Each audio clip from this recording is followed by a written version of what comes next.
So I just came across a video where an endocrinologist named Dr. Salas-Whalen, who specializes in GLP-1 medications and is promoting them in this video and in her upcoming book for the purpose of weight loss.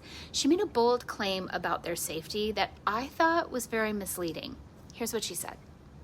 Have GLP-1s been studied enough? Can you clear that up for us? Yes, they have. So is this the question you get constantly? Less and less. Okay, that's I good think news. it's less and less. So the message is getting through. They are not new drugs. They not suddenly happen after Ozempic, right? And we had some celebrities talk about it. We have been using them for type 2 diabetes since 2005. They were the first. 2005. That's 20 years. 20 years.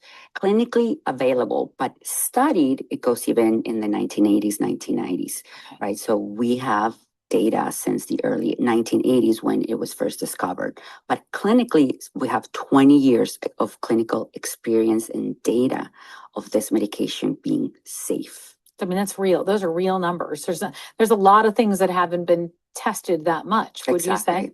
Okay, I don't like that answer. It was misleading.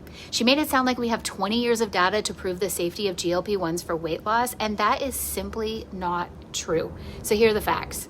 The class of drugs GLP-1s has indeed been used for diabetes since the early 2000s. However, the specific drug in Ozempic, semaglutide, was only approved for diabetes in 2017.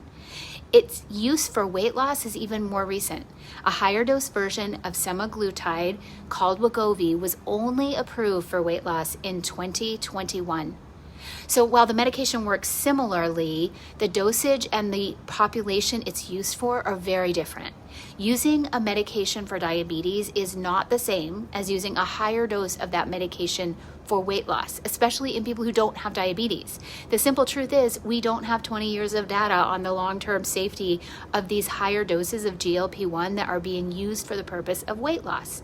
It's as though she's saying that because like a standard dose of an asthma medication is safe, a much larger dose for a completely different reason must also be safe. And that's just not how we judge the safety of our medications.